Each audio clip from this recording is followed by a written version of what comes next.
ಜಗದೀಶ್ ಶೆಟ್ಟರ್ ಘರ್ ವಾಪಸಿ ಬೆನ್ನಲ್ಲೇ Hubballi Dharwad BJP full active ಆಗಿದೆ. 9 ತಿಂಗಳ ಬಳಿಕ ಇಂದು ಹುಬ್ಬಳ್ಳಿಯಲ್ಲಿ ಬಿಜೆಪಿ ಜಿಲ್ಲಾ ಕಾರ್ಯಕಾರಿಣಿ ಸಭೆ ಹಮ್ಮಿಕೊಳ್ಳಲಾಗ್ತಾ ಇದೆ. 9 ತಿಂಗಳ ಬಳಿಕ ಇವತ್ತು ಹುಬ್ಬಳ್ಳಿಯಲ್ಲಿ ಬಿಜೆಪಿ ಜಿಲ್ಲಾ ಕಾರ್ಯಕಾರಿಣಿ ಸಭೆ ಹಮ್ಮಿಕೊಳ್ಳಲಾಗ್ತಾ ಇದೆ. ಹುಬ್ಬಳ್ಳಿಯ ಹೆಬಸೂರ ಭವನದಲ್ಲಿ ಈ ಕಾರ್ಯಕಾರಿಣಿ ಸಭೆ ನಡೆಯಲಿದೆ. ಸಭೆಯಲ್ಲಿ ಪ್ರಹ್ಲಾದ್ ಜೋಶಿ, ಜಗದೀಶ್ ಶೆಟ್ಟರ್, ಮಾಜಿ ಸಚಿವ ಸುನೀಲ್ ಕುಮಾರ್, ಶಾಸಕ ಬೆಲ್ಲದ್, ಮಹೇಶ್ ತೆಂಗಿನಕಾಯಿ, ಎಂಎಲ್ಸಿ ಪ್ರದೀಪ್ ಶೆಟ್ಟರ್ ಭಾಗಿಯಾಗಲಿದ್ದಾರೆ. ಇನ್ನು ಮುಂಬರುವಂತಹ ಲೋಕಸಭೆ ಚುನಾವಣೆ ಹಾಗೂ ಸ್ಥಳೀಯ ಸಂಸ್ಥೆಗಳ ಚುನಾವಣೆಗಳನ್ನು ಗಮನದಲ್ಲಿ ಇಟ್ಕೊಂಡು ಈ ಸಭೆಯನ್ನು ಹಮ್ಮಿಕೊಳ್ಳಲಾಗ್ತಾ ಇದೆ. 9 ತಿಂಗಳ ಬಳಿಕ ಒಂದೇ ವೇದಿಕೆಯಲ್ಲಿ ಪ್ರಹ್ಲಾದ್ ಜೋಶಿ ಹಾಗೂ ಶೆಟ್ಟರ್ ಇಬ್ಬರೂ ಕೂಡ ಕಾಣಿಸಿಕೊಳ್ಳಿದ್ದಾರೆ. ಇನ್ನು ಪ್ರಹ್ಲಾದ್ ಜೋಶಿ ಅವರ ವಿರುದ್ಧ ನೇರವಾಗಿ ಜಗದೀಶ್ ಶೆಟ್ಟರ್ ವಾಗ್ದಾಳಿ ನಡೆಸಿದರು. ಅಸೆಂಬ್ಲಿ ಟಿಕೆಟ್ ಕೈ ತಪ್ಪೋದಕ್ಕೆ ಜೋಶಿ ಅವರೇ ನೇರ ಕಾರಣ ಅಂತ ಜಗದೀಶ್ ಶೆಟ್ಟರ್ ಅವರು ವಾಗ್ದಾಳಿ ನಡೆಸಿದರು. ಇದೀಗ ಇಬ್ಬರು ನಾಯಕರು ಒಂದೇ ವೇದಿಕೆಯಲ್ಲಿ ಮೊಟ್ಟ ಮೊದಲ ಬಾರಿಗೆ ಕಾಣಿಸಿಕೊಳ್ಳಿದ್ದಾರೆ. ಜಗದೀಶ್ ಶೆಟ್ಟರ್ ಅವರು ವಾಪಸ್ಸಾದ ಬಳಿಕ ಇದೀಗ ಇಬ್ಬರು ನಾಯಕರು ಒಂದೇ ವೇದಿಕೆಯಲ್ಲಿ ಕಾಣಿಸಿಕೊಳ್ಳಿದ್ದಾರೆ.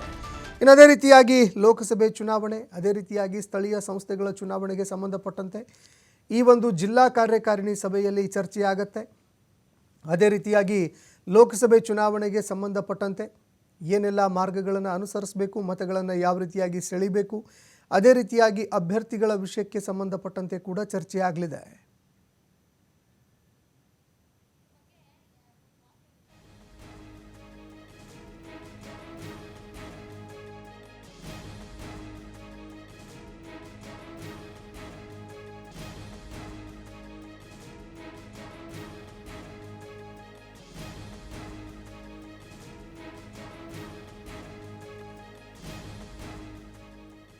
ಅದಕ್ಕೆ ಸಂಬಂಧಪಟ್ಟಂತೆ ನಮ್ಮ ಪ್ರತಿನಿಧಿ ಯಲ್ಲಪ್ಪ ಸೋಲಾರಗೊಪ್ಪ ಒಂದು ಮಾಹಿತಿ ಕಳಿಸಿದ್ದಾರೆ, ನೋಡಿ.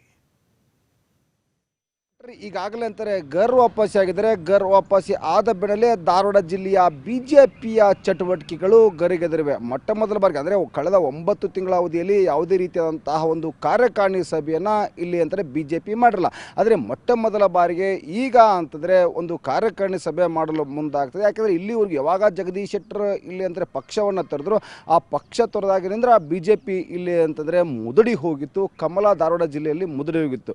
ಈಗಾಗಲೇ ಜಗದೀಶ್ ಶೆಟ್ಟರ್ ಗರ್ ವಾಪಸಿದ ನಂತರ ಕಮಲ ಮತ್ತೆ ಅರಳಿದೆ. ಹೀಗಾಗಿ ಇಲ್ಲಂದರೆ ಪಕ್ಷ ಸಂಘಟನೆಗೆ ಮುಂಬರುವ ಲೋಕಸಭಾ ಚುನಾವಣೆ ಮತ್ತು ಸ್ಥಳೀಯ ಸಂಸ್ಥೆಗಳ ಚುನಾವಣೆಯನ್ನು ಗಮನದಲ್ಲಿಟ್ಟುಕೊಂಡು ಇವತ್ತು ಕಾರ್ಯಕಾರಿಣಿ ಸಭೆಯನ್ನು ಇವತ್ತು ಧಾರವಾಡ ಜಿಲ್ಲೆಯಲ್ಲಿ ಮಾಡಲಾಗ್ತದೆ. ಅದರಲ್ಲಿ ಏನು ಹುಬ್ಬಳ್ಳಿಯ ಒಂದು ಗೋಕುಲ್ ರಸ್ತೆಯಲ್ಲಿರುವಂತಹ ಹೆಬ್ಸೂರ್ ಭವನದಲ್ಲಿ ಮಾಜಿ ಸಚಿವ ಸುನೀಲ್ ಕುಮಾರ್ ಮತ್ತು ಮಾಜಿ ಮುಖ್ಯಮಂತ್ರಿ ಜಗದೀಶ್ ಶೆಟ್ಟರ್, ಇನ್ನೊಂದು ಕಡೆ ಅಂದರೆ ಕೇಂದ್ರ ಸಚಿವ ಪ್ರಹ್ಲಾದ್ ಜೋಶಿ ಸೇರಿದಂತೆ ಇಲ್ಲಿ ಸ್ಥಳೀಯ ಶಾಸಕರು ಮತ್ತು ಇಲ್ಲಿ ಪಕ್ಷದ ಮುಖಂಡರು ಈ ಒಂದು ಕಾರ್ಯಕಾರಿಣಿಯಲ್ಲಿ ಸಭೆಯಲ್ಲಿ ಭಾಗಿಯಾಗ್ತಾರೆ. ಆದರೆ ಇನ್ನೊಂದು ಕಡೆ ಅಂತಾರೆ ಕಳೆದ 9 ತಿಂಗಳಿಂದ ಇಲ್ಲಿ ಅಂದರೆ ಹಾವು ಮುಂಗುಸಿ ಅಂತ ಕಚ್ಚಾಡಿದಂತಹ ಇಬ್ಬರು ಅಂದರೆ ಕೇಂದ್ರ ಸಚಿವ ಪ್ರಹ್ಲಾದ್ ಜೋಶಿ ಇರ್ಬೋದು ಮತ್ತು ಮಾಜಿ ಮುಖ್ಯಮಂತ್ರಿ ಜಗದೀಶ್ ಶೆಟ್ಟರ್ ಇರ್ಬೋದು, ಈ ಇಬ್ಬರು ಹಾವು ಮುಂಗುಸಿ ಥರ ಕಳೆದ 9 ತಿಂಗಳ ಅವಧಿಯಲ್ಲಿ ಸಾಕಷ್ಟು ಕಚ್ಚಾಡುವಂತಹ ಕೆಲಸವನ್ನು ಮಾಡಿದರು ಮತ್ತು ಮಾತಿನ ವಾಗ್ದಾಳಿಯನ್ನು ನಡೆಸಿದರು. ಈಗ ಒಂದೇ ವೇದಿಕೆಯಲ್ಲಿ 9 ತಿಂಗಳ ಅವಧಿಯಲ್ಲಿ ಮೊಟ್ಟ ಮೊದಲ ಬಾರಿಗೆ ಒಂದೇ ವೇದಿಕೆ, ಅದು ರಾಜಕೀಯ ಒಂದು ವೇದಿಕೆಯಲ್ಲಿ ಕಾರ್ಯಕಾರಿಣಿ ಸಭೆಯ ಒಂದು ವೇದಿಕೆಯಲ್ಲಿ ಕಾಣಿಸಿಕೊಳ್ತಿದ್ದಾರೆ. ಆದರೆ ಈಗ ಒಂದು ಕಡೆ ಕೇವಲ ಇಲ್ಲೇನು ತೋರಿಕೆಗಾಗಿ ಈ ಇಬ್ಬರು ನಾಯಕರು ವೇದಿಕೆ ಮೇಲೆ ಇವತ್ತು ಸಮಾಗಮ ಆಗ್ತಾರೆ. ಆದರೆ ಈ ಇಬ್ಬರ ನಡುವೆ ವೈಮನಸ್ಸು ಅದೇ ರೀತಿಯಾಗಿದೆ. ಅಂದರೆ 9 ತಿಂಗಳಕ್ಕಿಂತ ಮುಂಚೆ ಇಲ್ಲಿ ಅಂದರೆ ಜಗದೀಶ್ ಶೆಟ್ಟರ್ ಮತ್ತು ಇಲ್ಲಿ ಪ್ರಹ್ಲಾದ್ ಜೋಶಿ ಅಂದರೆ ಉತ್ತರ ಕರ್ನಾಟಕದ 2 ಜೋಡೆತ್ತುಗಳು. ಆದರೆ 2 ಜೋಡೆತ್ತುಗಳು ಕಳೆದ ವಿಧಾನಸಭಾ ಚುನಾವಣೆಯಲ್ಲಿ ಜಗದೀಶ್ ಶೆಟ್ಟರ್ಗೆ ಟಿಕೆಟ್ ಸಿಗದೆ ಕಾರಣ ಈ ಜೋಡೆತ್ತುಗಳು ಅಗಲಿದ್ದು ಅಷ್ಟೇ ಸಹಿತ ಕೇಂದ್ರ ಸಚಿವ ಪ್ರಹ್ಲಾದ್ ಜೋಶಿ ಅವರ ವಿರುದ್ಧ ಇಲ್ಲಿ ನೇರವಾಗಿ ವಾಗ್ದಾಳಿಯನ್ನು ಇಲ್ಲಿ ಮಾಜಿ ಮುಖ್ಯಮಂತ್ರಿ ಜಗದೀಶ್ ಶೆಟ್ಟರ್ ಮಾಡಿದರು. ಅದು ಯಾವ ಮಟ್ಟಿಗೆ ಅಂದರೆ ನನಗೆ ಟಿಕೆಟ್ ತಪ್ಪಿಸಲು ಮೂಲ ಕಾರಣವೇ ಇಲ್ಲಿ ಅಂತಂದರೆ ಪ್ರಹ್ಲಾದ್ ಜೋಶಿ ಅನ್ನೋ ಮಟ್ಟಿಗೆ ಇಲ್ಲಿ ಅಂದರೆ ವಾಗ್ದಾಳಿಯನ್ನು ಜಗದೀಶ್ ಶೆಟ್ಟರ್ ಮಾಡಿದ್ರು. ಅಷ್ಟೇ ಸಹಿತ ಇಲ್ಲಿ ಕೇಂದ್ರ ಸಚಿವ ಪ್ರಹ್ಲಾದ್ ಜೋಶಿ ಅವರ ಮೇಲೆ ಸೇಡು ತೀರಿಸಿಕೊಳ್ಳಲು ಎಲ್ಲ ರೀತಿಯಿಂದ ಪ್ಲಾನನ್ನು ಜಗದೀಶ್ ಶೆಟ್ಟರ್ ಇಲ್ಲಿ ಕಾಂಗ್ರೆಸ್ಗೆ ಸೇರಿದ ಮೇಲೆ ಮಾಡಿದರು. ಆದರೆ ಈಗ ಕಾಂಗ್ರೆಸ್ನಲ್ಲಿ ಇದ್ದುಕೊಂಡೇ ಒಂದು ಪ್ಲಾನ್ ಮಾಡಿದ್ರು. ಆ ಪ್ಲಾನ್ ಇಲ್ಲಿ ಅಂತಾರೆ ಎಲ್ಲವೂ ಫೇಲ್ ಆಗಿದೆ. ಯಾಕಂದರೆ ಮರಳಿ ಇವರು ಗಾರು ವಾಪಸಿಯಾಗಿದ್ದಾರೆ. ಆದರೂ ಸಹಿತ ಜಗದೀಶ್ ಶೆಟ್ಟರ್ ಇವತ್ತು ಒಳಗೆ ಹಲ್ಲು ಮಸಿಯುವಂತಹ ಕೆಲಸವನ್ನು ಮಾಡ್ತಾರೆ.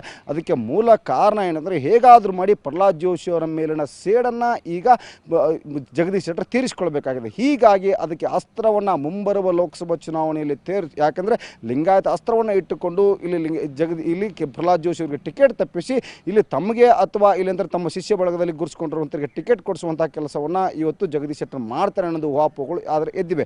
ಆದರೆ ಏನೇ ಆಗಲಿ 9 ತಿಂಗಳ ಬಳಿಕ ಇವತ್ತು ಧಾರವಾಡ ಜಿಲ್ಲೆ ಒಂದು ಪಕ್ಷ ಸಂಘಟನೆ ಮಾಡ್ತದೆ. 9 ತಿಂಗಳ ಬಳಿಕ 2 ಜೋಡೆತ್ತುಗಳು ಒಂದೇ ವೇದಿಕೆಯಲ್ಲಿ ಕಾಣಿಸಿಕೊಳ್ತಾ ಇರೋದು ಒಂದು ಕಡೆ ಧಾರವಾಡ ಜಿಲ್ಲೆಯ ಒಂದು ಕಾರ್ಯಕರ್ತರಿಗೆ, ಅದರಲ್ಲಿ ಬಿಜೆಪಿಯ ಕಾರ್ಯಕರ್ತರಿಗೆ ಹುಮ್ಮಸ್ಸು ಮೂಡಿಸಿದೆ.